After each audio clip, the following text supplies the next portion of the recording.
baraka bake Gambian child ilanyi mu londi bungoleti dindingo nying dindingo lomu alhamdulillahi rabbil alamin alama sola simaya mba folal be juma mubarak alama alayem benio si jumo jamala bari juma kun nani wala ben nin carte fayo tema Gambia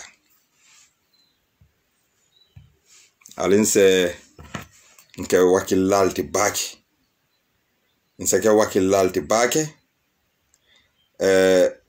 nsi banko kan nsa jube ko fanan na banko mbe Cairo drone duala na banko ye lafta Cairo le sabati na banko kan alinsi Cairo duwa nga tenkun duwa nata minna prunale kacha lafita telephone number kela jele if anybody want to call man telephone number kije because ma mira kombe mela jambake barnimin lafita fanan to send your ideas across you can demand for it or niena pass Facebook or Jube you will see the telephone number there that very number you can call and you will be able to join the program. But if anybody wants to contribute as well, you can demand for the telephone number. I can tell you because what telephone number ma hide.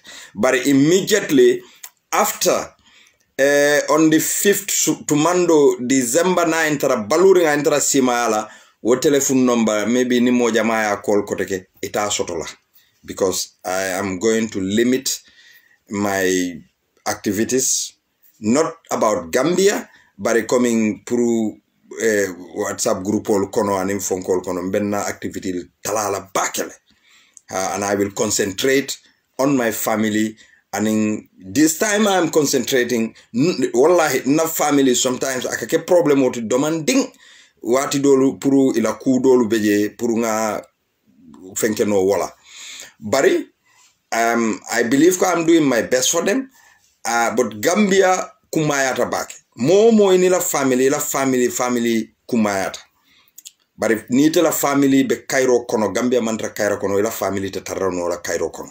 So this is why I am too much involved in Gambians affairs but my regret and nothing will take me back. Yo mbal remind la nyimbe kala albe juma mubarak te ko we are still on it and do sign ne faon nyantan na motola jia when we want to change number 1 number 2 number 3 4 5 up to 6 fatu camera la network ko pour ka totally nali lafta ni torola nak ala follow because nga fo moliyele ndenga ko indi molmal let nobody tag me hani yatara ko yemune message jala ala fonko just to publicize do not tag me I am not interested. Ite be mune expect la go Fatu Camara will say about your party. So nal kata mol kale ko nga boycott because amal famal neng amal la alfalu neng still now you people are there alka jube alka na kote alka la cool bondi mole alka ke mole na groupol kono wala alka mol tagal if anybody tags me anybody womalu tendi mo tema momo yen tagala wallahi mbe kuma foleye janni be faale te nyina lala because ntenga believe le ko motente fama nenna nkana ta ko te ken kawla fengo jube so nalma loya dabo respect ntenga respect le let nobody hani yatra ko ya bondi nang Facebook ko te ya nati WhatsApp group auto anybody who send it to me mafo yaki group ko no I have no control over group but momo yaki nante nde momo yaki nante wallahi billahi tallahi you will regret why you knows me ntele ngafo and I am not regretting that momo yakinye ntela telephone number to andu kotoboro dia talie but let somebody do it ya jube mbela flawala Fatu Camara Lamin Jai niana ala message alka kinyoe alka nyo tagal let nobody tag me let nobody send it to my personal number because haningaje WhatsApp group ko no mbugana time we sala because nga fomfo ni atra alfa mal le nenno ya alfa mal le nen ya okeje ikwae kwa jinda kata jindila sign Fatu Camara le famo ba alfa mal nenka bara alkata je bisa bodi baliala alka programme lo jube na fen safir aliyo fintinde mol fal malan ko alka boss le di Fat Camara that is selling Fat Camara abe Fat Camara wafu kanne, and it is making Fat Camara to be close to Barrow because muneke da altelle Fat Camara mako kan to do that job for her. Bare fahamulu balia aliya amira ko kuningo nkunintale ka jinu kurtodu ka sport sudu ngo jamani jang. If you go to Dusseldorf, ni Gambiano ni Nigeriano ni Senegalelu mbebe nyokono ni nyai Gambiano je drone German police ni nyai Gambiano e kan shootel yale ko kan shoote munel e ko Gambiano se pare nyaaw nyaaka sport sule dum ko ka shoote wol because ntel nga amuta ko jini ba dungo nga keni bal dum blim le dum nga ku balike nga mira ko wolom kuningoti Gambiano ntella awareness, including myself de man fambondi jede, including my very self, man kuning Fatu Camara is using us to get money. But almo wo kala mutano albitala al kol bibla na min safe aba fintindla last time ngajele do fana ye fonko bonna molla formo kono ka Fatu Camara ka fogo if before 2021 who will dare to do this pour ka UDP Flacco City traffic light o bala UDP nkole o fana samana yakeje. Is that even important, relevant to us? And womol minul kawke nene ma moyila the 5-point agenda. Ye kuma fama safala wala kuma fala wala they are just sharing that on Facebook and things like that. But I'll see Fat Camara la cool see, I'll see Lamin Jai la cool see, a woman boka, wala angale ka fonte de afsadan temit. Because Lamin Jai sometimes na safero ko nintenga read nka confused because mbuka la be mune foka. Ninga read nka confused le. Mbuka la be mune foka. Look, we have to respect our elders. It is very important. Respect aka anle. Ite mo tambindila ya feel ko moluba nenna. You are sharing that. Ite ko ite o respect. If that is your parent, will you share it? You would not even like anybody to hear about that. But alka fogo ni Africa fo hang nkonka expose le. You are not exposing her. Instead, ite be PR le ke kan woye. Why can't we forget about Fatu Camara's attitude? It's not even important. Well, my just one brief phone call. Bari, sa nata minna. Wolomu our news breakers. Keep it up with your fake news, breaking news. Because ntaga mutako, if somebody said ko, ite ntela party leader respect le, yala profession ning, yewo respect. Sa inkoteke, bao Saturday, inyanta announcing kela ka foko IEC jumale qualified as presidential candidates. Saya alman kuma soto albe min fala alkom batunye panikindi nyimfanan. On the 9 lom na fongo fanambe kickoff la. Campaigno. What breaking news are you bringing to us again? Alo fanam fo moli. For albe batla after Saturday, niko loya dabo tombo na leta si ala council ale breaking news do fanan dada. Alte batala. Barikala ignorance proof to the public. O fanan. People laugh at you. They don't laugh with you. They laugh at you. Yeah. Soja rolo. Wala quick reaction forces. Kafuka be all deployed on the street. What is happening? Alma wo for mole. Why they are deploying them on the street?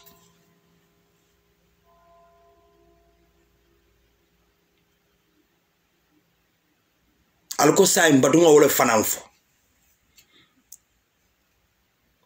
Sojarol be mune kela nasilo luka. Mune be caring. Is there any state of emergency? Is there any riot? Is there any demonstration?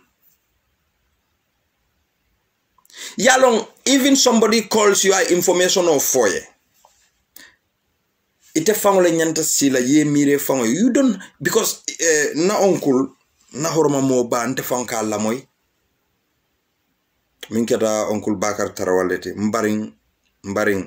mbaring ila news di lalu ila ftale Gambia uncle ye jelele jutuila and I would not allow that because it take effort minke Gambia. I would not sit and fold my hands ka foko ye jele tela. But instead I will help you. Please. Nye dani. Ite fangole ko. Yenyi news soto news kandolong within 2 minutes lo ya soto within that the duration of that 2 minutes, the space of that 2 minutes, you produce a breaking news and then make that as a breaking news. Without validating it, you just believe in your sources. That source, me or foye, you don't even know. He or she sits and laugh at you because you want to prove to the public that ko Bakar Tarawale minka bondi moli nyoto ay senea set ke bale trasiren bantabato e ka fonyo ko nko Bakar man fem bondi bam oto Bakar la kumo ka dia molele so oto uncle ndete sila ngambulolu fall ngamolu je bete fake la so that mole jutu tela iteni la doku kendo be. I would not allow that. So uncle, please mbe danila.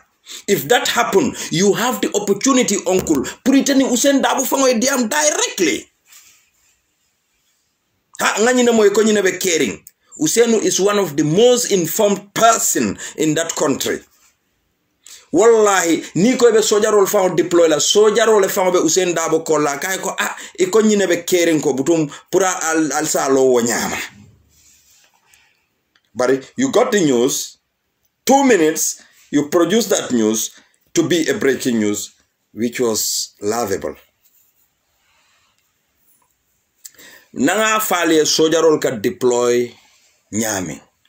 Silo le bala de sojarol bukata silo ka wo nyama de. Sojarol puru wole ta silo kan. Ke deploy silo kan. Abukata wo nyama. Because why? They go with arm and ammunition. Somebody must take that responsibility. Sojarolu ibuke tel train on riot la baki. Ikajumale train riot la wolomu na community police soluti. Police and the paramilitary. The intervention unit. Imagine where I found defined. They are there to intervene. Ni miya lonka koleata wol bulle, it goes out of hand. Then the police will be authorized by the defense chief, that is the president. The army will be authorized by the defense chief, that is the president. Kaitandiko luato mbenyin sembo dila pour sojarol ye finti to go and control that riot. But if we foko IEC leba plan kan pour sojaro leta siloka. What does IEC have to do with the army or with the police? So this is devastating. It is laughable. It is discouraging. It is causing panic. Yalong ibalon na nyadi lo kon tel Gambian call, including myself there, Mankuni.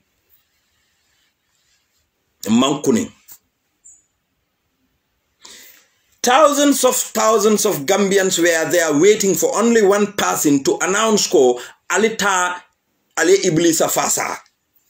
Andu wolle lote ko Iblisa man fenno, he can't do anything, amando kono, bari konya ko ali baro fasa, iko ba fasa la le yede. Lamin tamba mi ya lonko, I believe ko he is blessed with knowledge. Atele nyimfo. Ako even yaya ko ali baro support.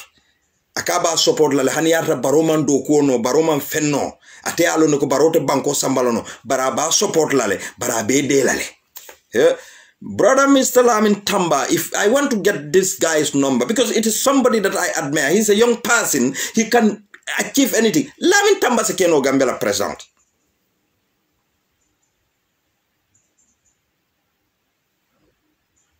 Thank you, Armstrong. Minala wotole. Nima long the powers IEC means so Minala wotole Armstrong. Thank you, but for that very, very good point. Lamin Tamba could be a president of the Republic of the Gambia. He have the potential. He is young and he got the love for the Gambia. He have heart for that country. You see, I will give you an example of Madabeo. Sierra Leone bring Valentine Strasse coup d'etat. There was coup d'etats upon coup d'etats. Madabeo did a coup d'etat. Biri Madabeo coup d'etat. He was very young. I banco D to civilians. Atara America. He will ask for amnesty, obviously, because Atara Dila Wanyama. Maybe there are some agreements from Mamilo. It could be he could even demand in the Sierra Leonean government co, I will give this, but give me a scholarship to go and read. Maybe. Maybe. Because Madabeo left Sierra Leone and went to America. Because Nte Musa, I have seen Madabeo at the airport in Gambia, Yundum, Birabe Bokana, America, going to Sierra Leone, Abenun departure. Afinditana arrival, Anatalo Fountain Banya Tilingola, but because Intelibeje as an operative, we must monitor Abe Munela Nunje. I even in front of Fountain Nunga Balamba Jubeka.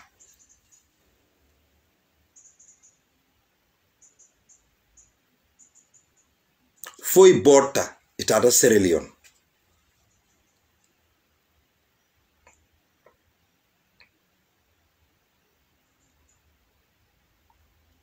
Charles Taylor la musudobeje.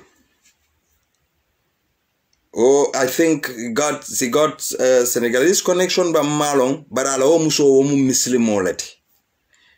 Anala kuluru dino brie Charles Taylor muta Nigeria. Wobotas Liberia, another Gambia. That very night, I was part of Omusola Mol Konominul Benu VIP Wolungo. I was part of it. Nintala Esa Jallo Adoma Muso Fatu Jallo Mariama Uda Fatu because I Kotoma Ulto Mariama Benunje. Musoni niobe torari wolung. She was a first lady. And niobe torari nga akungo Jimmy Tende akungo damale jija kanyamala. President Muso. Aliye mira how powerful Charles Taylor was.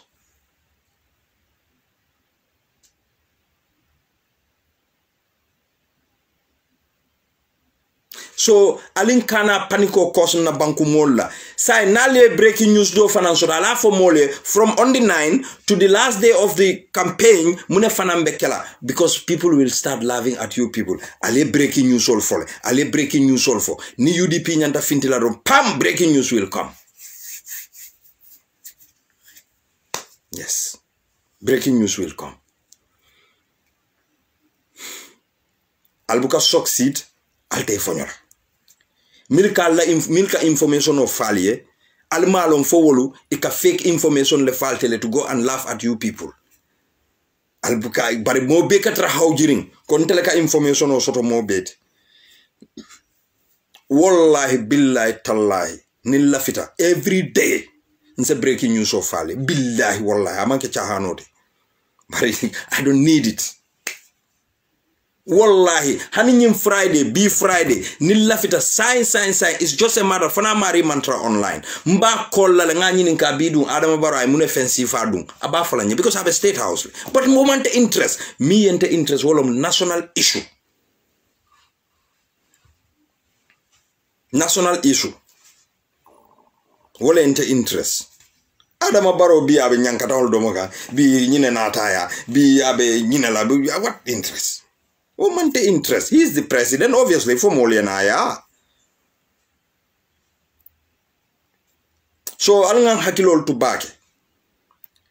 IEC, The only powers they have pour kamo reject koite lola wala mu if they ask documents ika wala nyininka ila declarations ni double citizenship is not allowed, dual citizenship is not allowed to run for presidency. Ni atarako ite ko yela citizenship killing or sendila. For example, you want to run as a president in Gambia. Obviously, the Gambia citizenship le retain la. You return back the other citizenship. So neo return citizenship ni momo yo return. Ika renunciation of citizenship certificate or dealer. You have to produce original of that renunciation of that citizenship document. Ila asset declaration, including your accounts.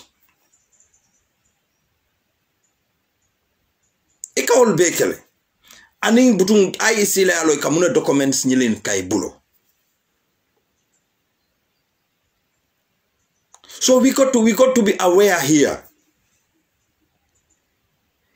Was Ousainou Darboe in the public service? Vice President or manke what? Let me tell you people that. And Ousainou Darboe la imprisonment was not involved in any criminal activity. It is politically motivated. Barinka Sijang, Ousainou Darboe miya lonko, a barrister, a human rights lawyer, a constitutional lawyer. Over 4 decades, Momimbe Wodokwa. I now can bring 1996 election only one election in 2016. Amalo mune fama was up because he has some present. So until kana sinka foko nka panic cause to the people of Gambia. Mol minuli alonko ebe sirin tumanna fatoto ebe sirin ulol sateol to minuli alonko. It is difficult for them to digest to get news. Nkada si janka audio key because they are facilities so don't know at least the audio lamoy. We are causing panic to those people and all they believe ka tell be cartel le nyinin ka wolbulu. Saying what are you instigating? Because GRTS ta bondila wole nyoto. Ali wolonde fer mol le ka si jang audio ton ka katano pour audio le futa wala. Pour audio le futa wala. But I'll tell ka audio bondi you don't know ko for Yankuba Darboe kununga audio mimbondi for futata for Bakar Tarawale for all ta futata wala. You don't know the damages you are causing. Are you helping? Do you want changes in that country? So why are you causing? Muneatina always we the UDPians we are producing most of the negative news. Why? Fontel Damalebe contest more than 18 political parties be bankuminka. Barabe. Ha, drive all the paretam fenkela. Ha, ikoy isansol le mankin de pour UDP la nomination. Ha, ikoy fonkoleke. Why are we accusing Nimman Tonyafo? Alinga bulanka Tonyafo baliake. Munatine be isanso mankin la just because of UDP la kata nomination ola. For isanso afula albemu NPP collect. For isanso afula albemu NPP collect. Kule keta wala atina isanso mankita mbenga alone because this government is corrupt. They are incompetent. There is corruption in this government because Niemira Ajibaniko Suso wole tamu Star FMT. Because iteleka barola kolbe promote niaje la molu be famfala na badingolu ana ila nyim badin sarahule minuli ya lonko be baro bala e mantra baro bala tonya kan ibebe baro bala munela because baro na business ol lekika ya dealer so ni ibe famfala baro ele obviously because e malla fi baro itelbe min kono e bokono there are any millions of dollars bi wol hani muna kuram boyte la molka ni lafta sambala dunia dawda they will take it so bari isina Puriyete soto yewo baro fasa because it is going to be an advantage for them. They give you one day $2,000, $3,000, $4,000. Iteko ajibaniko bete atale. Ntebela fla ajibaniko etu nyimpala soto.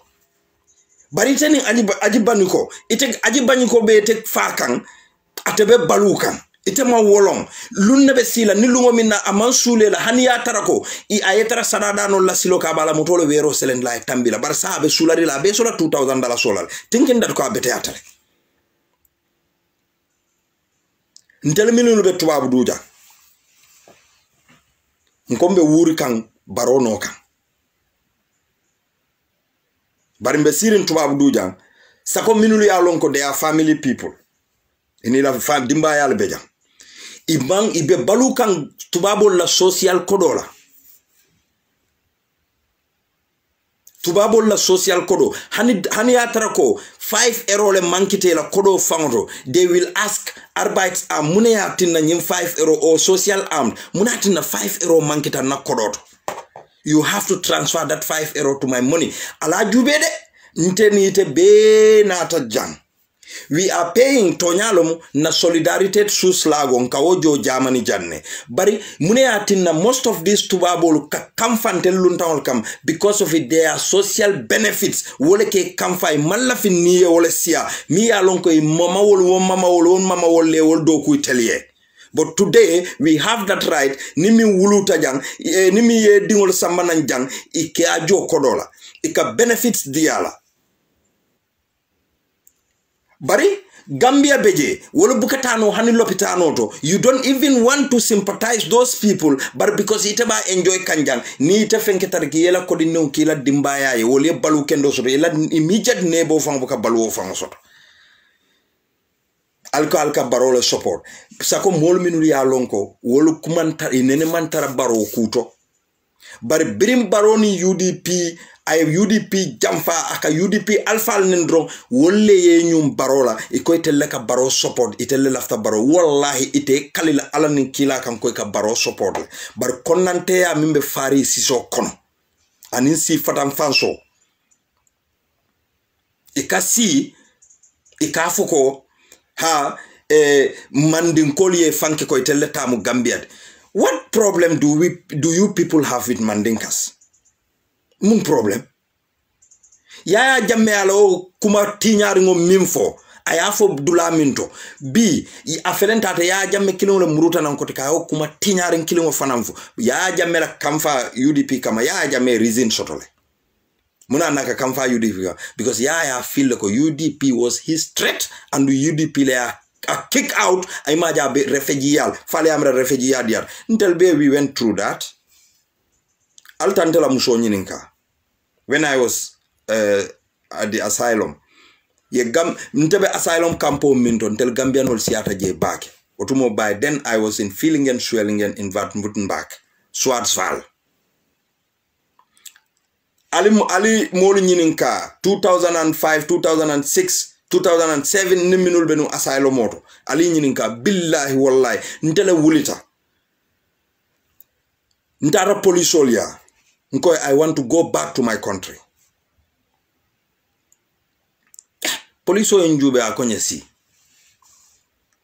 itondi nganto fay na date of birth tap computer ajube akonye ko no ndelte seindi nola nka ko ma faltelen sen nko I want this opportunity puralia dinanga se konyo ko what is wrong muneketa nko ko simply because every day ni wulta somanda nkatu larine nko lafta tala karamuto alkalten sambala karamuto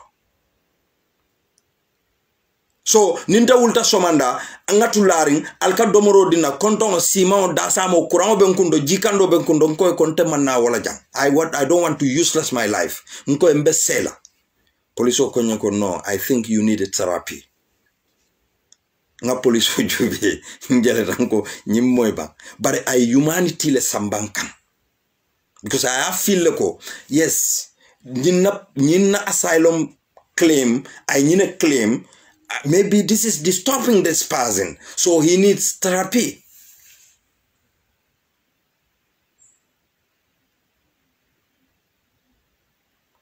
Mfintita, mtata. Akonye ko keta, we will lace with ite. Mtata. Mtata mbije, Gambia immigration personnel came to Kalsua to identify Gambians. Billahi wallahi na Campo Bay. Gambiano te banaje. I was the only person in my invite. Because ntenga itandilal ko I'm from Gambia watu mo nka call ken global tellal nkata na social musundingola office le Frau Maya nka Gambia call directly so they knows automatically ko nyiwo bota Gambia le nka na kato use to call Gambia so nka ko Frau Maya munati na almal la fikan samba karamudo akonyo ko ninge samba karamudo ninyante deport la wobatara Germans have invested on you nkai ko nalien deport ni nan knowledge sita Africa I could help my country with that ikonye ko yeah but we will not spend our money for you to go and help your country yaje nkwali nationalism jele Jamano told me this we will not spend our money in you prieta yete la banko ma koy wala Jamano nyine fonye. So I decided nina muso diam billahi wallahi tala ngona muso ko nimman kaito soto Germany for 3 good years nkai billahi wallahi tala mbeselana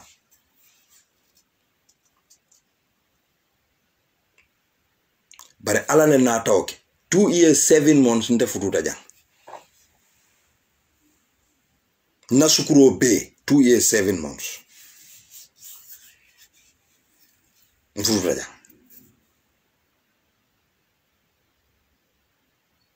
I know what the social is. Until 2 years, 7 months obey. Social was giving me everything. Nkoiko, wati dolu, ika moja tabiroke wanyo kona ayatu malarin. Because ibuka jo. German taxpayers are paying that money. Why are we so ungrateful? Fon katabiroke mfangol, muna jumale be okelela bunkono sai, ifon kela kurang minjo.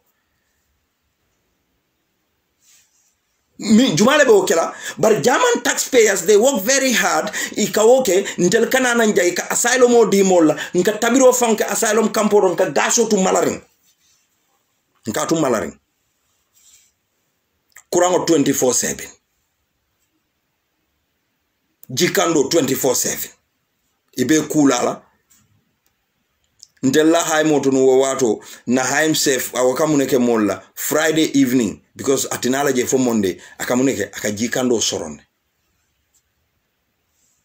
laba nka fenne tanga jio kaninde gaso to nemi lafte kula so na dunta nyola wala bari yewo fango je naye oke ninka ko be polisol kumandlale police will come ibani nka muna neka jikando soron because womu human right let na right lo woti pour nga jikando because janji suma hani chafarto ite kuno la sawa koto atele ka sumu ya friji kono jiyo ebe kuno la wala nyati ndara boy do ta say ya after that speed jikando ka regulate daming ama understand atate kujisuma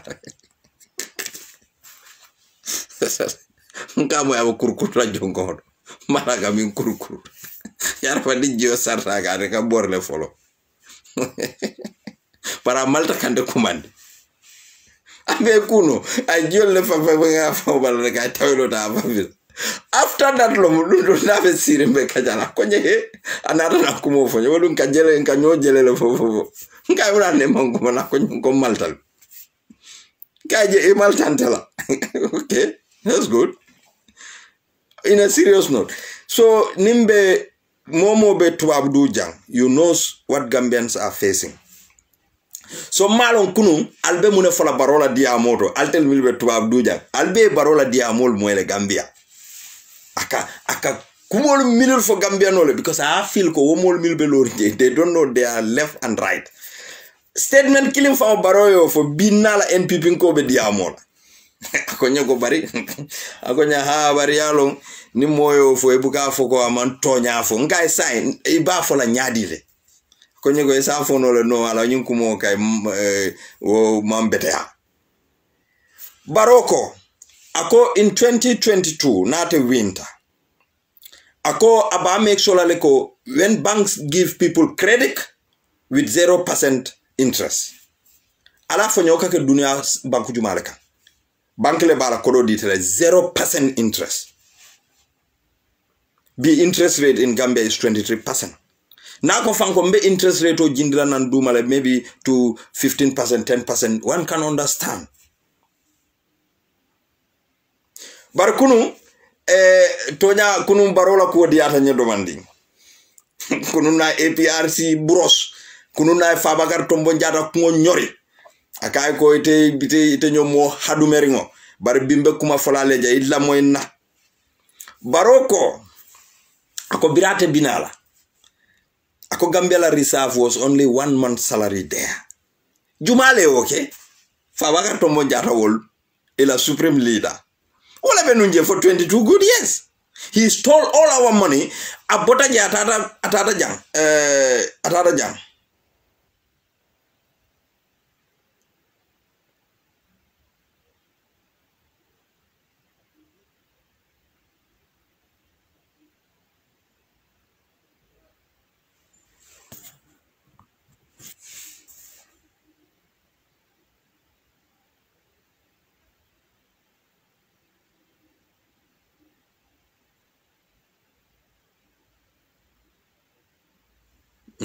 Okay. Okay, thank you, Sonko Dinkenro. I was reading something and I forgot where I was. Yeah, I think it will come back again. So, okay, Barola Diamombe Olekon. Baroko, the reserve that Gambia government was having, only 1 month salary. Akole Benunje, $35 million. Ako B, he got 6 to 7 months reserve with more than $450 million. Barole ya fukuno. Mbenga omwe. Ako Gambia ka taxo min collect nun kuno. I offer. Because the figures, Bembulu Janangala audio record. I offer. So I could be coming collect. We all double. Asita ako. Ate kodo soto nyalone. Ako Usain Dabo minka foko. On the 5th dorong abedoko kumasla. Ako for Usain Dabo nyinatal ko atela mandate bijele for on the 19th of January. Here. Tonya ni man kalamute baroya muta ni dunda state house le nyanda doko kumaso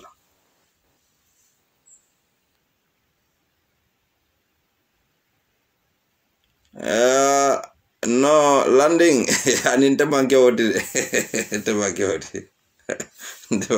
I'm not a big man. So Baroko munana loya Dabo ko on the 5th of doko kumaso for Baro Malonko. Ala opposition will be Sado government let. All these opposition parties are Sado government. They are working from today. So Usainu Dabo can mean for Puru Barosa understand because Baro need to be schooled sometimes. Amankeko, when you sit at that Oval Office at State House, saying, okay, Nilumine Guy Baro saying, take your chair. President la siran felenti ala tabulo felenti ngami moy molla fo mu tonya altiban e ko ba computer fa ta la tabulo kan because I don't have computer so iko la tabulo fele on the 18 or 19 iko president sign do ko kumasi bi office kono kaiti jumale final trade and employment ko nyanta nyinekela okay I will sign wanted do kutide they have to pre-plan their government. Usain Dabo ka wole fa manke ko on the 5th day ba fole le finti intel ngadung hani amanke wo nyama ele mande to ebe o banale ya taimo luwa e taimo bidile bo kela jele ngamira birita wintanung on the 1st December ya jame tarta jele fo on the 18th January wato la na reke rebelot nka jele foye Usain Dabo ka jele fa manke ko on the 5th Raminala State House ko narado ko hani wonte Baro ngedani please wonte da mo fo so Baro la kunundi amo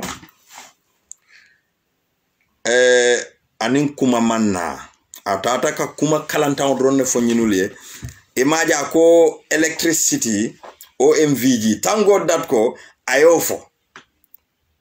Because lungo minna OMVG be itata o inauguration ola in Jara Soma. OMVG la Secretary General wodi am da France kanolato. But that man biranata ako let us make a minute silence for Sir Dauda Kairaba Jawara, Sekou Toure, Nino Vieira, and in Leopold Sédar Senghor. Ako because Wallela initiative minyenti, they have already planned it, and we yaitandi loko. The plan is going to be a timeline like kala. So what time will sita? Which was not good. That message was not really appreciated by Barrow because alafta molle nene la odulato. Bawa aka ika fil kon nyilman kalamuta. So ni Barrow la program dula molka fuko modol tata jele ye tisato le dila. Look, nyimanke gamed. There is nothing molba fola minna kon kanyole nene. Ale momo jay tisato dunga tata je akafu kon temantara je mbe pati karle bari nata janne dro ambiance. What message is that passing giving to Gambian people? Alinga mira o message ola ba ite ko malla fi mominna ite ko o man sakunda sambano ite moli ete je te ola tisato dun promoting that guy that they kana fo mole ko ha josun tata je ambiance sol ite ma ambiance ku soto ngamire sitano le yemol sensitize ka foko look alin kana bulani noma nyimu banku tinyalalti ambiance le tambita wala bari ifango kala tisato dun e kataje andu ngawje youth sol lela ngaje boy dola aka foko hamga man esa falla dema demon fofu rek pour ambiance cha is andu niaja aka kunintalde comme Dr. Ismaila Cissé minke wosu udindingol la lungu minna katata UDP la political rally la at the Independence Stadium ka fo dinole ko faltel ka UDP la support muna nal ka UDP support straight wolma hanate ajabi munati nal ka UDP support e ga non delga Dr. Ismaila Cissé la support ala tisato bondi ka wodi walla at UDP's rally kunimbali ambede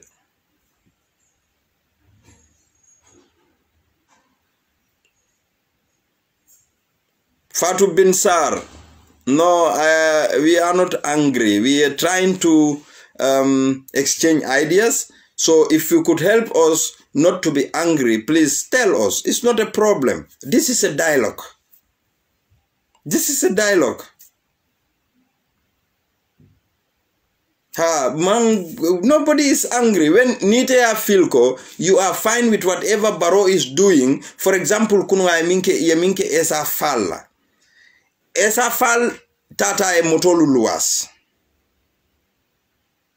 Itella mole na muruna wolto. Iko drive ola al charge jella. Drive ola iko untelbe double deal ala fonko decline. Drive ol mobe olon. Niye $1,000 so muta. Iye 300 samba moto tiyo e 700 robulela jiboko. So esa iko no. Modole enjo more than you. So this is what happened. Is that a good thing? For Banko Nyantatala wala nyama, Fatou Bin Sarr, I am asking you. This is not about tribal issue. Albe wale bulala. Altel be biring Ousainou Darboe olbe government no. Albuka support no. Albe ko Barrow munu dara. Barrow hamu dara. Altel le kafo. Altel le kafo. Yalong time o minala lemba fola la altelom dimba malala alti nyin tribe dol wol alka wolu useless rek altel ka tara dendering but altelom dimba malala wo manke sign kuti wo mu over 50 years ago because an example is alla Pierre Njai bira e man sakunda ta ngamira ka ben dila Senegal la jan imaja altel be contact tan wala le non bari nka man ninkolo minulu kele nta fawla sio ka man ninkolo minulu kele nta mu fulolet nka mandinkolo minulu kele wo mandinkolo le tew city cyclo city Gambia fintindi today you are enjoying that benefit boral kan kanafo ninga fo alko hana nyi sose len ki nekut sose sa luta mu nge wax lolu affaire sose yi nak si dega la neka ma wax la loolu nga dégg ko alte lebe kamfaring because I left anala nim bag dollar. Gambian people are fine with any tribe like Gambia president. We don't have any problem with that. But in terms of fulo intel fulo fangolo ka findilan ka mandin kolu neng. Ala fonye fula jumale botane la original sate oto etata sate bawo sate bato Gambia bi mandin ka sate olo. Achosan sate o be mandin ka sate olo. Mandin kol give us puruna alfali CJ. Yenna alfali sindi na alfal na da kontane fu dole mandinka musolu nyining like nte farmer when he came from Georgetown anata si Brikama fay mandinka muso nyining nte la brother bama mu mandinkolati nte fango bama mu mandinkolati na elder brother bama mu jolaleti na fada nata na fula muso fanam fudu kotaje farmata jallo tamba janna elder sister. So ninka na foko man ninkol mambeda yalo Fadu bin Sar albal ngani yo kono le yelela altel ya mirako altel le kuninta Gambian kol bede alman kuning ngal lonne nalla fonal mantra we are friends, we are family mbenga nyolonne koma kumaro dia talie alta fola santo dal kadimba mala dumal yalo ngafal diamo be kala ntebanke man ninkatire ntemin kanyi ko ntem fulolet ame fula ni ana leta foko no dole ba fokango ntelle ka tribe altel le ka kos. Because birim perinjay benunje cause tribal sentiment wala atina mobu ka carte o fay Gambia naman ka altel surwal mil benun kombo sen maires anim Banjul alko ngay Gambia fanan ci ka ngadi Senegal la mandinka kebal le wulita I balanta kar so nimma mandinkol mejo serang sotono nyanta folele al numbara jarama jerejef barni mandinkol ne ngalia celebrate hani mo kilim findiran ndebanke man ni kadre let you know that man nekuma sose man Paul la Musa Sedi ma wax la lolu nga dega ko nak jannal bital alba folaka ko man ni ko lebe nyim fokan ndebanke man ni kadre ame fula we the fullers are one of the most hypocrites as well ha man ni ko le mu neke man ni ko save our country man ni ko save our country nga konti mandinka juma lebje famara wasa ture isa mandinka pasanjal boja isa mandinka sadawra karaba jawra isa mandinka sirif sise isa mandinka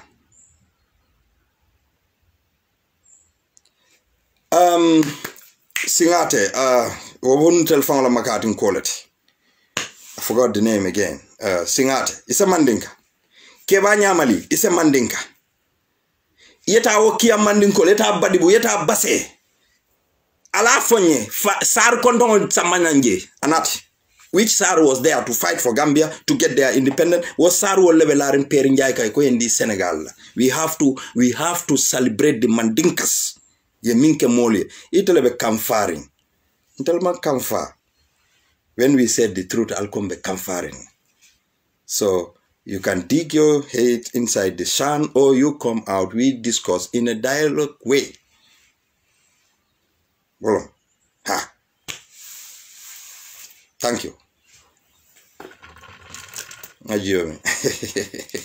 I'm sorry, my sister. Tonyamu tonyaledi. Nkaboy manding kol kane.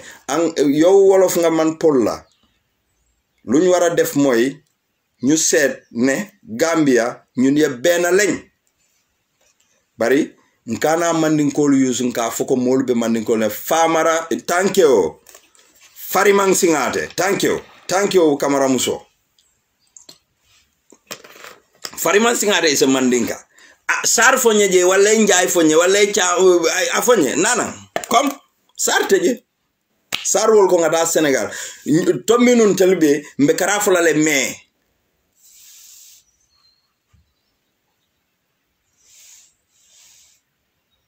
Thank you, brother. Afan Jamba Ture. Yo, imagine.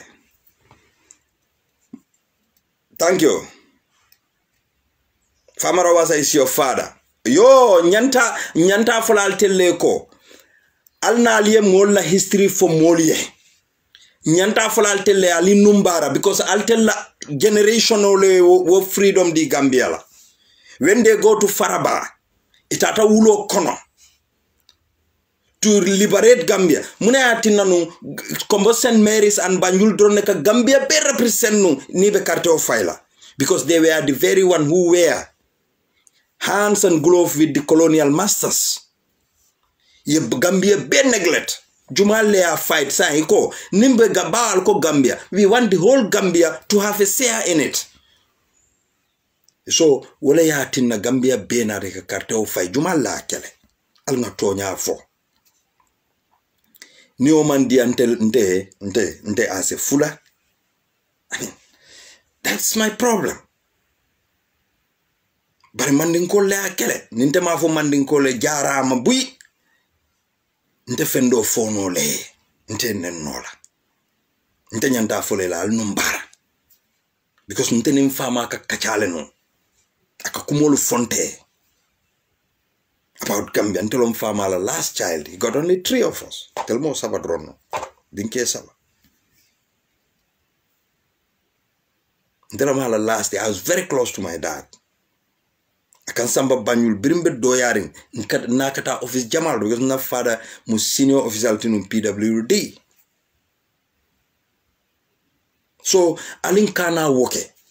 Albuka baro support no bari birim baro dunta nyin kalanta yakoro aliyaka altan bari maji sa albe jamabe siring alte carte di la baro la bari butunali mol moy be baro la kumo fala ali alfanke kalga baro so almantra baro albe esa falle baro e wala no sai ay kelo kuma esa fal kama duma ako esa fal jel na suma gay yep because wodu mo ngal mal albita daming alko bar UDP kada so bar kan nal la mol bele ka baram koy kal bele kumandi jak dama demon lopitan awma garab fo ka de dambal kubat ay ka mo bele ko wende alla molu na molu bataji bice mbelo ha andum ni benefit famo Gambia la bake nying molu minu bota o ma fangol la because he famale palasol maralenu Gambia dingol le karandi because he katani Gambia la scholarship la because he famal lomno permanent secretary soldier ni minister sol so ike karandi altel nyanda ala tentu la Gambia malade milieu alon ko Gambia la al karandi mbe wollade fulolu beje le jolal bije mandinkol bije surwal bije akuol beje sarahulol bije sererol bije karoninkol bije baynunkol bije ning si kotan mil bebe Gambia so alin kana woke ni be baro support la ala support based on principles nga support wokan but Fatou Bin Sarr Baroko, he will give credit to Gambian people. Puru mol minulia lonko ibe sulala credit kola at the bank and they will not pay any interest. Sai, will you tell that to your parents? Ko Baro will give you people nal sulata kodola aleta bank ale jontoro keje near 100,000 you will pay only 100,000. Will you tell that to your people? Is that not fooling we the Gambians? So you want to say that it's okay? Mashallah. But I know my dear sister, Mankamfa. We just want to talk. So coming kumo nata nyami mba fola wala nyama. Barikana mirako, I am angry with you. I am even happy that ko ikan jube. Ninga kumafo, me alonko, it is not fine. Give me a feedback. You are on this Facebook. Maybe niento search on my personal Facebook. If you send me a request, I'm going to accept you. If you do not want my number to contact me so that I could get your number, you can contact me through Messenger. You can tell me, my brother, this is what you say, but I disagree with you. Maybe we can discuss. You can give me sense. I would not ridicule you because I don't know who you are. And I respect you as a woman. I respect you because you want to involve yourself into the discourse of Gambia, which is very, very important. So, but please, let us do it with passion. We must like it. But let us not do it, Kafuko, like, yeah, Jame Kumaka Omin for Buva Zone, just recently. Are you well off with that? So you want to associate yourself with that? Or are you part of Yaya Jame's camp? Yaya is a refugee. When you people are angry or Yaya want to think for you people, puralia bula mono kan alla famina. Felenta balu winki wankan la alfang mala albedami. Alta ganu, honey. Alta because Allah molle fanga ya ko all the discussion it tell barobe minkeka Yaya is aware of it. So they discuss with Yaya and they discuss with Baro. Say Yaya ko no altita Baro albita ganule. Aina 165 degree. Katunta for 160. Aina wota. Ako alta to GDC. Waya jame kilunga statement obejele. Ako GDC. Ako hani UDP le fisiata ni GDC. Bari muna atina ako hani UDP le fisiata ni because UDP la ata ulindi, UDP la barandi. But I alone ko UDP is a very good political party. Ni ya lon ko ikatara lorin tonyalaka because UDP nkol ya itan loko ya jam itege asset sol mil be sotonu biribe press de yala ya achieve illegally. You stole Gambian people's money. Itata kanilailo ite mo furima ya jam biribe sojari yala ilman hani nyantam bundingo imalo no kanilai. When Gambian people make you what you are, itata ye bunjangolo lo kanilai ika mo samba at random maker. Munati na birin 2016 fobi imana nema mo samba no maka. Let us ask ourselves. Bar na min ba samba maka wallahi fa samba wallahi barin samba wallahi la sister sam iko ya jame mo ba Allah maka kalo alba lonna ka al samba kodo minna abe bondi Gambian ko le koto kam mantora because ama bonda la salary to al nga tonya fo nyoye al nga nyonyinin ka munati na Yaya Jammeh minkeno munati na birabe sojari ala mo keno mole where is he getting the resources wala nani Adama Barrow ko ate kodo soto nyalonne ako Usain Dabo safu mole abe kodo soto la nyam mbo jabila Adama Barrow Usain Dabo be kodo soto la nyami birabe foreign office faye China fenke yenna debbe cancel inata koteke ye grandi mol la kata silol ni bridgeol doku ayo ko nkaye wolon ite fangle kora chikas airport ikumata Dabo jula malon kafo nyadile fo nkamo kafo malon sataranka malo kafo nyadile nkamo le mol katula fol wataranka malo nyadi kafo Dabo ite le wofo ite Adama Barrow so sai ni to ko malon kodo ka soto nyami ngaje foel iko ite mu businessman ite al na kodo ka soto nyami nyi manke uluas kanitide wala atinebe mistake wol ke kanak because ite amutanu wallet wala atina kalilu wage wol nate ke nene ikamotol sage ka dila ikatara na banko ke buka taxo jo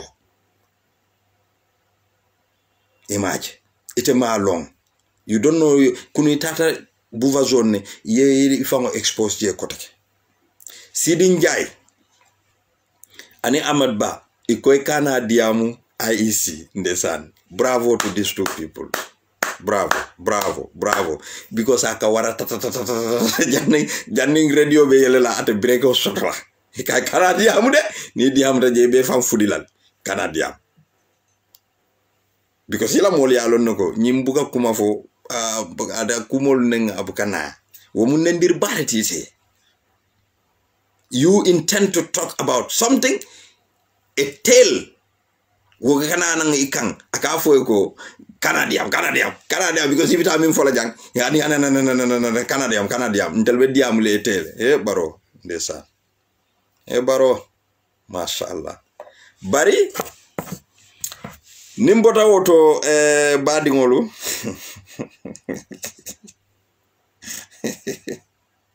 donde kudu eko baro na la molu ikoy motol le luas bi ngaw moto tiol le moy ikoy ka afomol le ko haye luas le manjo e fotal baro man fenke oto muna na baljo fal ma wolong sinya jello mal kat complain na ko ni NPP al ni tata ibukalu jo sinya jello ali o complain ol dija sinya jello ali o complain ol di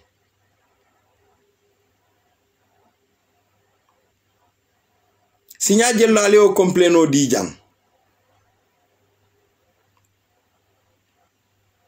sinya jello ala fonye dukare ngal dani Signaje lale o complain o dija ko NPP kal tale bukal jo nalma mol dahande man ta fama bentalele kale ko alta si SSP imal la dialle kal bawo SSP be fanurin alte la motol duma nin konoto nin sando o mu juma la affaire ngamira albe borona fonya alko because ya jammelo ko aleta num baro almanta albelarin baro kan andu wo baro le adaela ali janko ay sojarol sindal kunto e bal tajirante ya kanje baral ko hani because UDP wolle ya jamme bonni jam ntelte wol fasala albe fasaro ke kam almake tonya kan imaje ibal halaki kan imaje bal halaki kan altante mototi sa nal tata mototi yo kale nakodole fale amra obe la na le kodo bondal la jibo kon ni wonte mototi yo ala moto bu sala aleta jobless because wota la no la wala ibete ulindi la nyaadi le without even hani atrako imang advance payment o ditala alkafo iman domordial woli ya luas la alla domorte wol kande ye jo kodo min ne babon lel jibol koneta balu UDP le kanyin hadama yake nalu tate la bengoto ika domoro dialla ika ladula dialla alla kodo aliya bulela jibo konetel kana se koto ke kaw ika domoro nim fonko min day kal ike la kodo tay ka penal kundu hani bi alfa le daya foja afelenti NPP ko min katisat printok aldabe kumala ko talano sign almo selfisri malu aliya mutako nal telumang ta barola programme alta kodo soto almantara lorin tonya kan keba size king keba Canada wulol safela je etaka wulol la moy mala otete mu munete ete be kala kunku wulol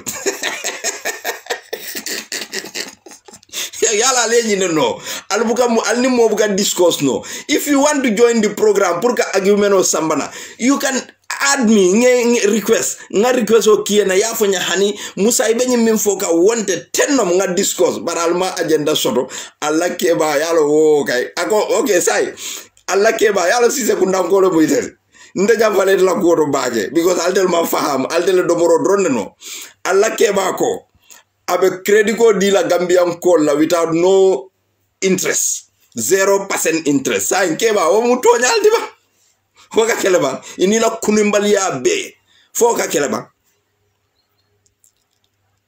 muna ebe yalo sise kunanko nte jamfale la ko to baki kungulo keba si ata wolti bobu gadde distract do yalo maybe mallum bagel wala tin so nyimolu ebe kumbo kay koy mejo tisa tio fananko imatela tisa to ako jumalle katala tisa to fenkay ako UDP ako to saate bita UDP le mbatu fo mbala audio jalaja na supplier mbare musu kende Sadio baraka Sadio ala memela de ha ala memela ala memela tisa tiola audio cha malo ngate pakidamin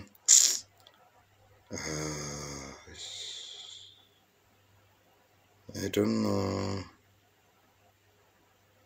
malo ngate audio ke damin Alin so yeah sister agara yeah tonya la network ko le man baraka daram bakay pour ngari ci yeah I think Bakary Karawala is going to because they I have somebody at the state house I have somebody sai se tisa tiola diamo nag audio siata jangi be jahasere ma ntalo nola so barali lamoy NPP la ikoy drive wol milta so le Cissé king keba Cissé ni atarako ila motole be nyinul bulu ni be tubabu dule You gave your vehicle to these people. Ye kumandi ko yen tale ye luasle for 2 or 3 days bari manjo. Ibe drive o bailale. Because iba folako drive o nying aena kodole domo. Because I will affect directly. But you don't think about the family of these drivers. Ko wolfanal nyanta balulare dingul nyanta tala karamudo. Yala albe hakilo le sotola le hadumo bula. Hakilo ibe ole sotola ye duniaje. Hakilo le ka samba. Hakilo le ka dunia samba de. Hasidia wobuka dunia samba. Andu yena mola Facebook oto. Yenyi minke. Ni atrete silata alanya. Because ala ente dale komu hadama dingoleti. Ama foko mu wuloti. Ala sa nole ayenke nu wuloti. Bara ente choose le kanke hadama dingoleti. Ba ite ya decide ko ala ko hani ite nyinke hadama dingoleti nyinte hadama dingoleti nyimu wuloti. Sila wotu tete ne ala tema. Ha. Dankuto kat wole benten ite tema. Bare butu ngeni ala tunyola nyinkuoto. Ha. Because this is very immoral, unethical, inhuman. Ini moka discourse nole. Nte I am here trying to discuss with Gambians. Manendirhan killing keja. But you just came because you people have no agenda. Alman kumasura albe minfola Gambian kolye. Alkatara baro no kam because of munela. Maybe la badi nebeje mi alonko abe palasto aba enjoy kan. Ite man Gambia je. But nibe tubabu dule fanan. Asikeno birinata tubabu du. Yef kumale for wole mimman happen. Because mbenga alone many people nibe asylum o kelaja. We lie about our governments. For mutonyality. So it's up to you anyway. If you want Gambia positive Gambia, it's up to you. Atujeteleble. So I'll not let drive all anyway. Drive yang ini tahu. Gada ni jual tapi dia mana ni nyufa fanan. Lekun, nanun juga jauh lento. Nyu be berkama sen bro MPP bro. Gay, ini harus amur purfei. Ini harus amur drive ni bi. Nak la drive ni bi harus amur hana motor bindo. Lain for resol. So problem bomo am right now berkama MPP. Sen bro bi. Drive yang ini tahu. Sistema fila ñu fanal fo ñu lañu jugé ñu ñoo fanal SSP lañu fanal fofu lañu fanal amul sas mo lañu joté ci bir SSP lañu fanal suñu maire sa fofu lañu tédal bu tay ñu dem meeting ba pare ñu dem ci gaz nomination ñu ñoo ba ci guddi yalla bi right now ni almost 12 ga ñu na xaliss amul ñu dem ba ñu dem ba elek ñeneen ni dañu dem ba ñu cross border ñu dem uti gaswel pour NPP mu soxit sorry ñu cross batu nga fa ni man ka ngam mi en fam bol wolem because mol be SSP sorry jana bu façon mbije fo moto betata aboka laji fonyi moto bebe lori njele idala yemang ifundila ko mole ko alngata fo birka mangal joji ube nene no re because de kabrinje so so kom ko nyin ko tebul de ka mon nene nga fundila njang ina la jang sayar jang misi senole okay nana fo jam birka ma ngado tere jang sirin ko ba tiole mal fa mo sifa nyaade fa aman kuma dima fa ngo dimole amon mo fa xorom dinu wan dinu woni be jang ka ro malika kuma buñale ne kuma buña dinu ngo se mo aga fo al sefo sama ananywa bidda wala da ni hali fene halin ko amon la ko do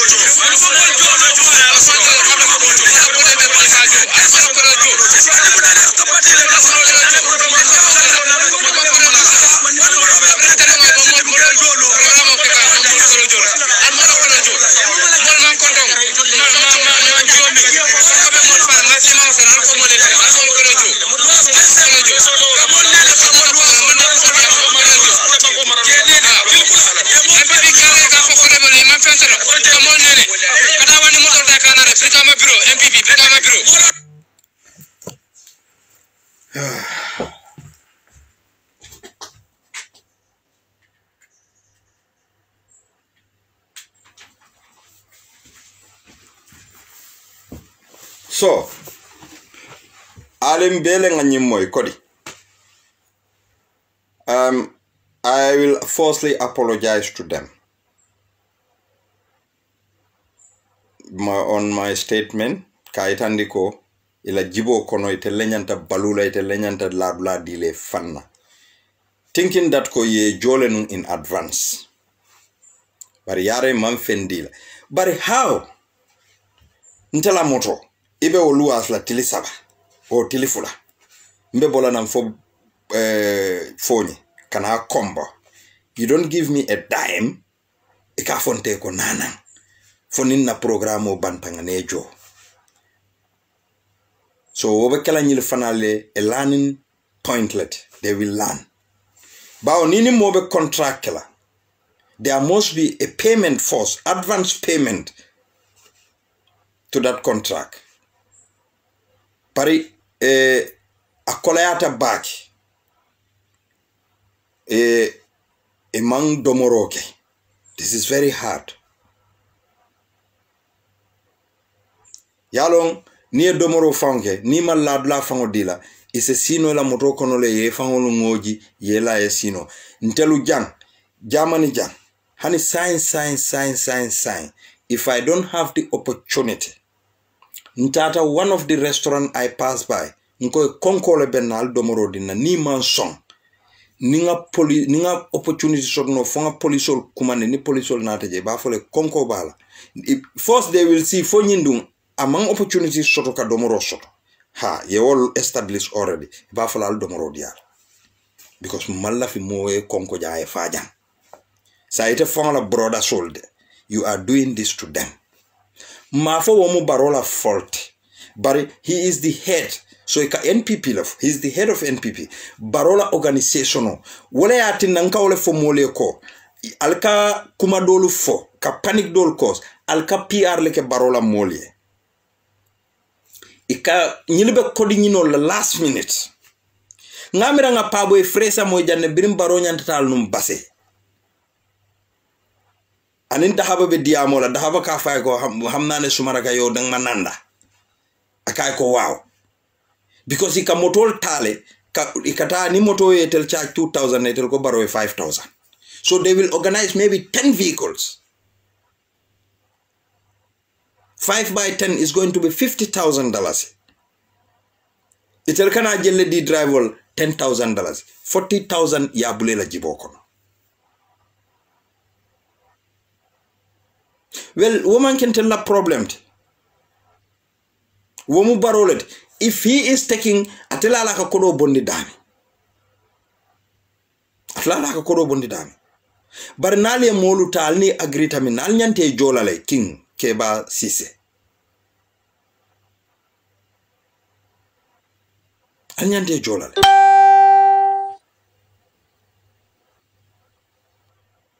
Al nyante ke jo. Afoye jo. Wole beteata.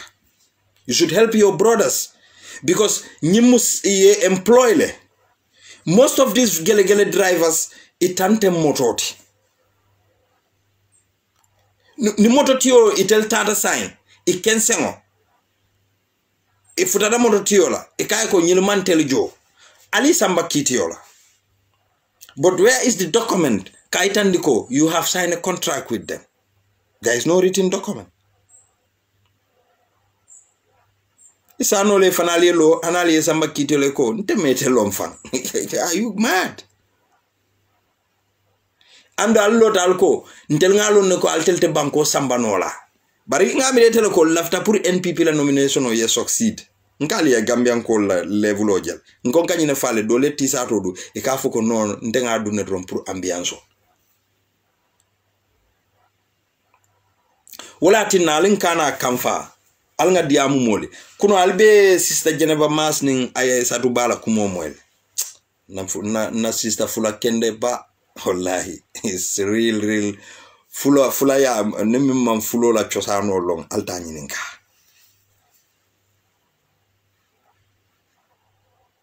ay satu ba forolo ay satu ba forolde ndesan bara ate fault of victim mindo ntema follow do nak ntema alon fo because of naman ninka kango mi ko because he kontera man ninka kango senata nyami ntema nke floti ndeka man ninka kango fo pare kogo ndemu fuladim forole de tebu musa molo mumurin kono tolete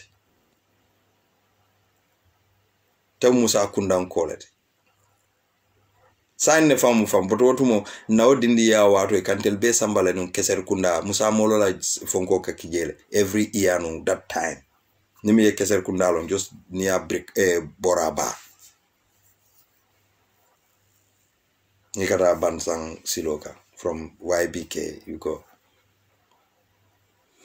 otumo mbe katanu njele no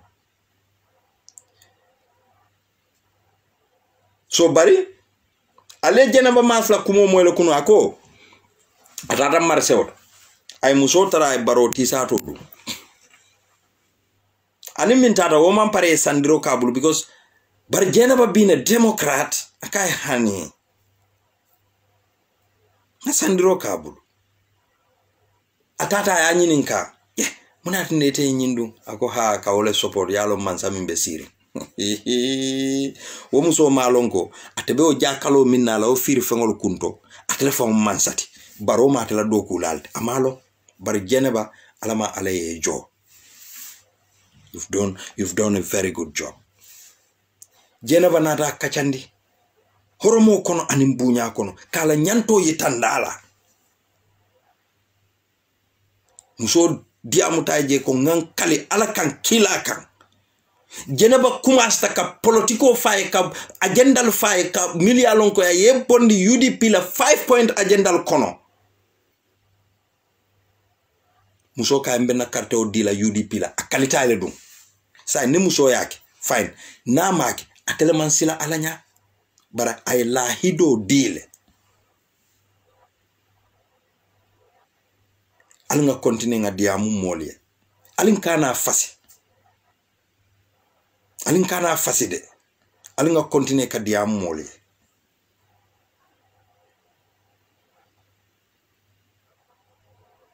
nte tata Gambia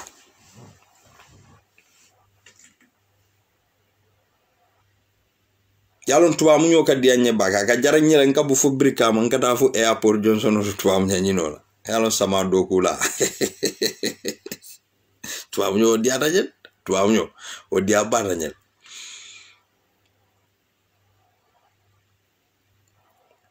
ntata nga nan nomba be musudol bulu ka tuwa mu ño wa fo ke ne tuwa mu ño so re kan kol nstaji so na mer dol beje e kasi brikama lopitano bala lundo mbe tambi kanere nga tuwa mnyo jebul so sometimes ni tuwa mnyo ko e muta nka murotal de ngana je ma fa ni ngaje ngasa ngata soko ngata ngajani so nga musol tarasirinje musu imonani lo par muskewa do beje ngamrata na monyo do itelmu NPP kollete aliya remember le birika o covid kodo dinu molla foi ka foko Senegal government ye ila mol milbe Gambia tata la embassy tol they give them about $5,000 each ali o remember le yo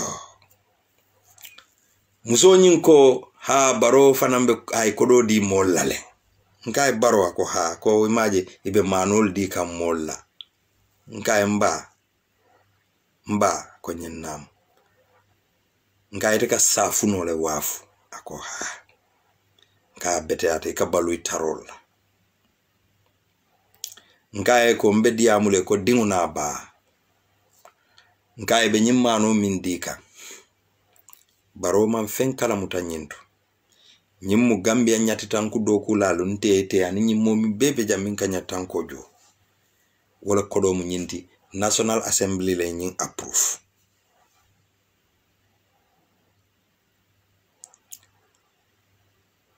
nkai ko Senegal ka kodo mindi mune atinna etebe sapula wala andu Gambia man sakunda ifanal se o keno le bari tel man tara o ke kangal tele nkai nata sinyi loptan bunda minto ja I kontanta le Gambi nyin loptano bitaka nyamimba na kachata very nice nga kachandi ma bondi jede NPP de ma bondi jede bar musudo nata wo ye mim faye o kay ko illa moy nyin na nyin kanyim mim foyde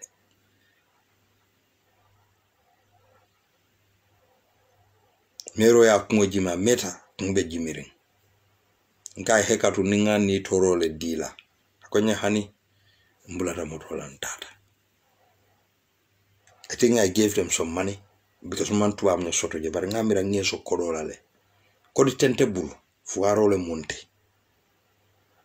But I decide they are my mothers. Maybe haninga dala sole dealer, they might say to me, baraka, alama alayejo, this is a blessing. But fonte, munati na nyanta ka dala si di momola. Why? If there is an opportunity, means atina no dala so soto nya sono yano etelbe nyanta wole kela. This is what is UDP la 5-point agenda.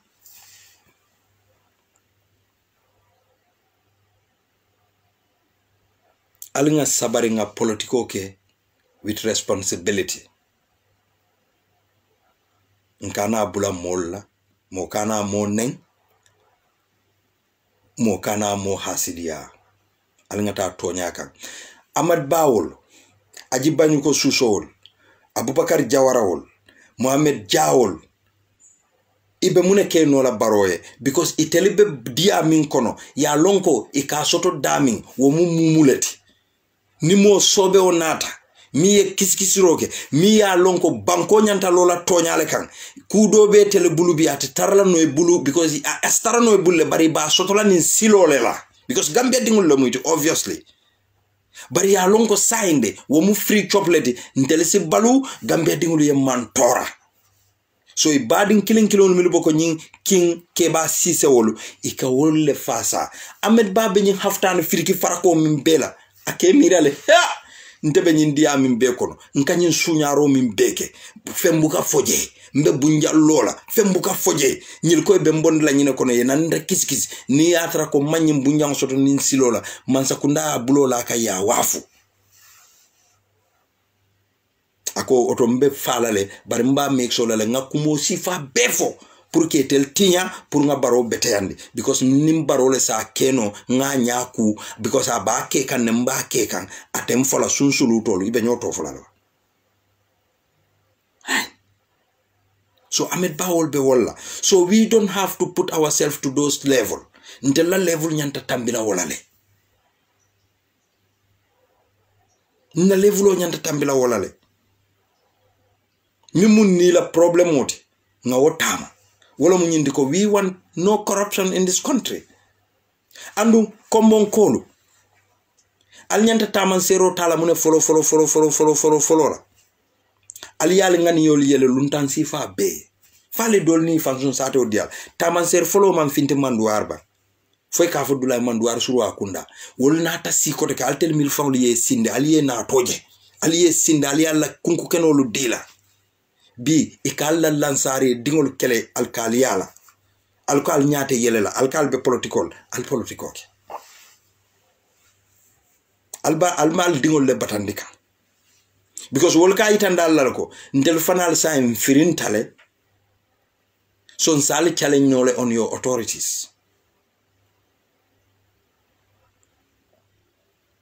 alla kenol ikalla kenenta alla kenendi aleman sakunda soto mi yalon ko kona ni nata ibe kenol la ko jubela kenatiol la kenol ye muruila ni man sakunda sulata dulala mimbe kala Gambia bela nafadi isitawo kenatiol kan ya itandila ko nyindinkira karden sulata wala len sulata nyin dimension karlela hani yatra ko be fenne dilela mimbe kala jusunya burangoti bari nyimman sakunda do bu kaw ni ya busalla baro ya be sepun sepu kay ko ite talom nyindi nyindo talom nyindi yeta ya be wafu indianol nimmo ko ton may ko ya la lis e fawol le kawli yamara la lis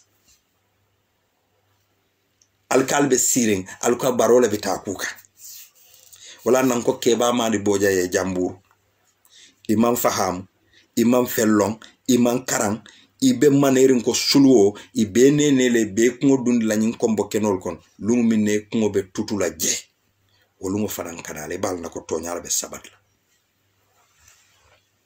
ngoy ko itolom jingal malon jingal construction fo jingal nyaadi ngata lo fo baro yeke la executive fol kon. So nimboto do finally mina programo danna jang wolo mu alinsen hakilolu tenkunde baake mbe nyim breaking news sol jamal le moyla campaign ole kana mbe kuma jamal le moyla andung let us not mbe se dua bake fo ala se campaign ke kara kono wala le Usain Dabo moyle ay mim fo ako ya believe ko IEC be political partiol la itinerary jube la bakele la campaign Kenya bawo partiol siata isaje partiol kana benno min sita kino fitinode Usain Dabo la convoy o kono aba fala mole la kana fitinake but he cannot control everybody nali nim parti dolu benta dukare alinyo embrace ale tambinyola we are not enemies andu Usain Dabo kanyinefo Usain kanyinefo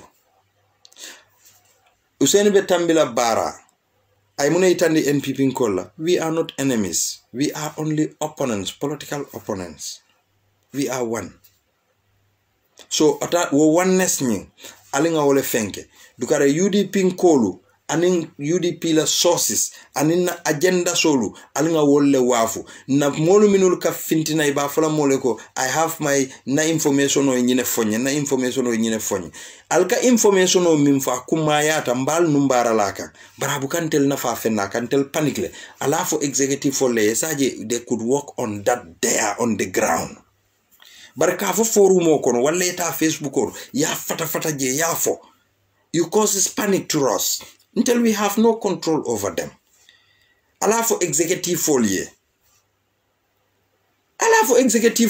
nima opportunity sotono pour une executive member diam we have a diaspora representative andun tonyale fana munak mbe tonya folal na diaspora representative solu na head solu wati dolun kalu kolle albuka molla telefono luta al tara busying fine al bara nal frita watu minna al nyantala le molla call sol return al nyantala le molla call return because imalo america na mune fale bari moli alte mahanal tel ke official kono follow nal bebe doku kilingola nkal kumandal buka sonnan na call sol lutala fale amira kon kal distop leba muna kunu nke command leba before this fonde ke command I don't even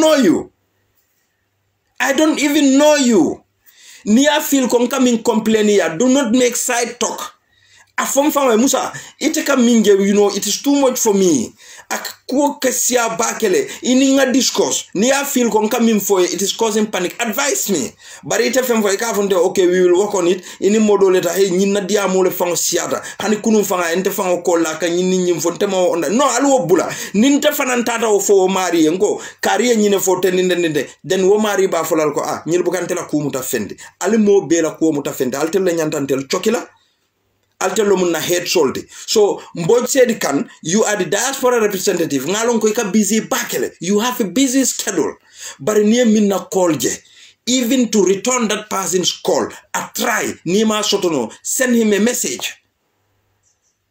ni lafita fa yafa mario ko please mbeda min te diamno la telephone to bari you can send me what you want to tell me on a voice message or text write it on a text then mfanambe reply if I got the available time wobe o mari fa satisfy la bari nal buka wo diam mole alko mol fanal ni la news soto ibukal tel soto ita folano ntema foko you know every Tom Dick and Harry cannot talk to Usain Dabo amanke ko molom but Usain have busy schedule ntata fola ko mbe Usain Dabo call la ntama Usain soto kon kam fatal Usain Dabo venge Usain Dabo return everybody's call fana me la call je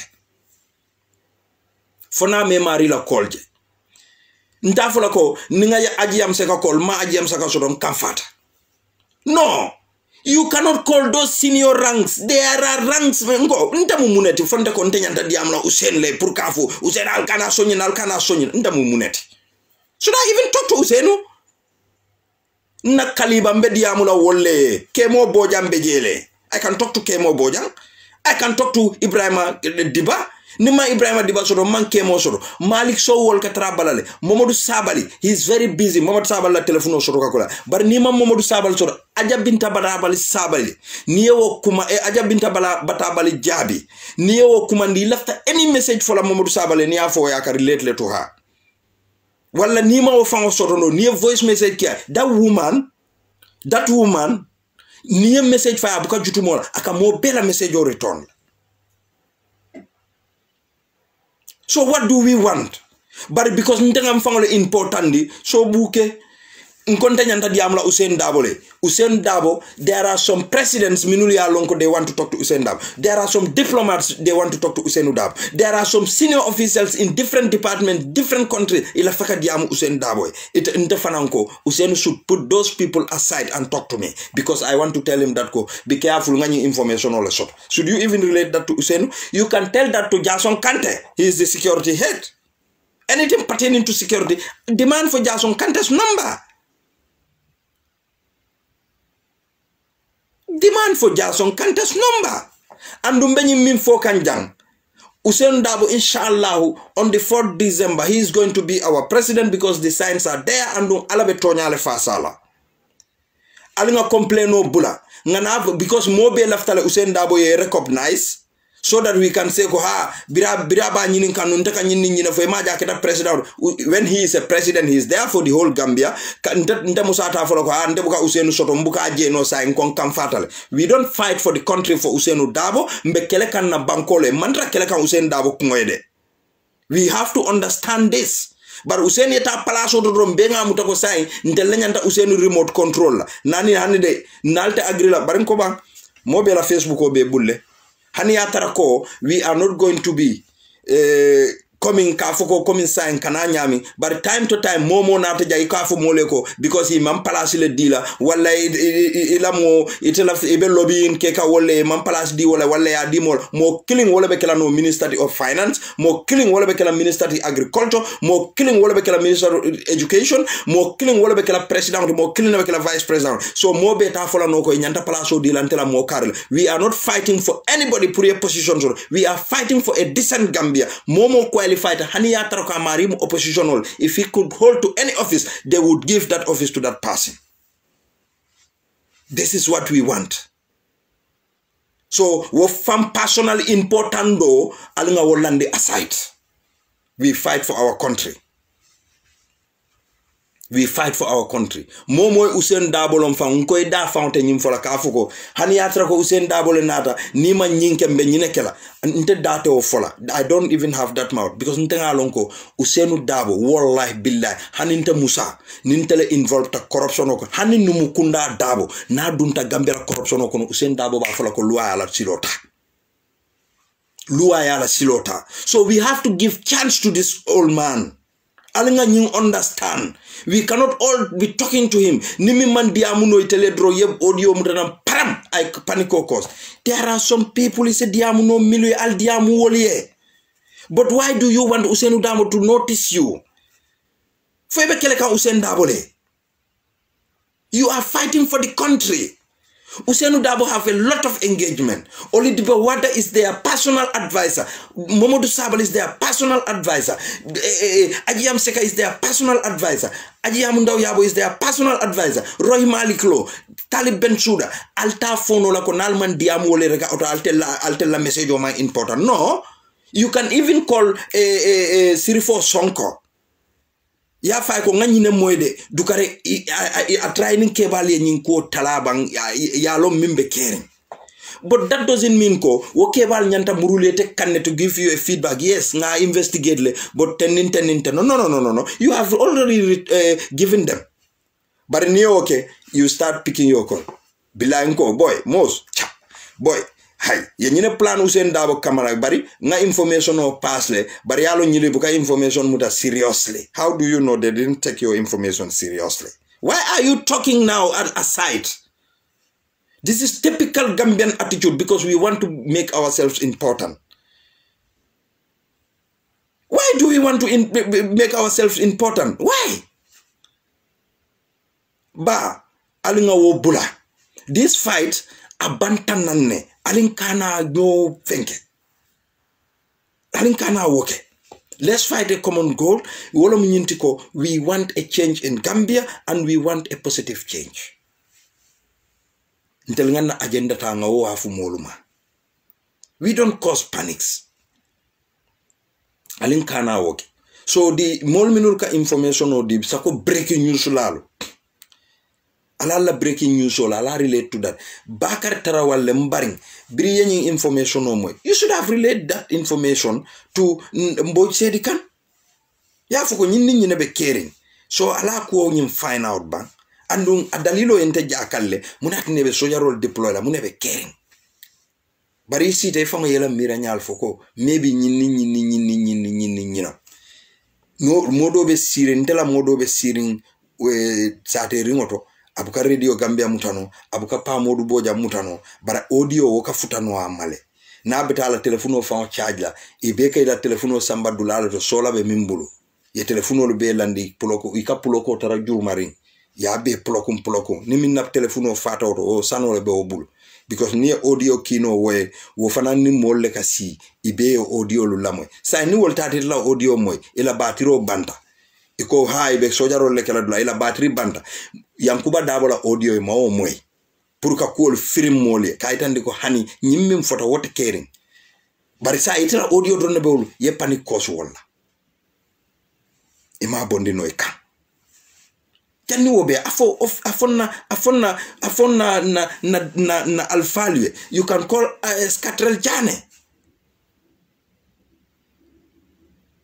ni ma wol sotono ite mari be diaspora ma fawmin ila chairman call ya fugo nko chairman ma fode cham ngani nit ñi ne moy pour malo niate se kebal sotono Gambia di ya foy wala ni ma fode son yala assistant ko le Saddam call wala any of the country coordinators all call ni tema modo sotono wose mozo sotono jele min soto ka sono ya bulu tukaral ngam fonyo nyinna yen tabiro ke fo tabiro mota sign domo wato si de fankana banko faya kono I mean this is devastating nte tulano nyim fola mo nyoye ila sources ite mantra state house mantra NIA mantra Gambia police force mantra in the military eka sources la for it could be correct it could be wrong this is what you need to understand so ala baraka baake mbeddan na jam ala la wato sita fitro sita jam mina mfananga fitro sali bawombe nyimmin belan ka nyimmin be fo dunya kolom nim dungu minan ko puk albe mune safel RIP na baro ni wala bita kaburo kon so I would not compromise that ni salwato sitam bidanga ala la wato diala so that nga dua fo ala senso sima jata kenda nal telu be fon sa witness nga Adama Barrow bondi nga londi tonya kunto ay na bankola min kasara wallahi billahi ntete yamfulaye andu anyanta jola because Adama wo farti tambulle so ala baraka bake fitro sita lo man jamfa mbe mo be tentula mo kana ifon je na kumo kono ko mbe tere direct kan debuka mo telling no honey this is I'm advising even myself ala baraka thank you very much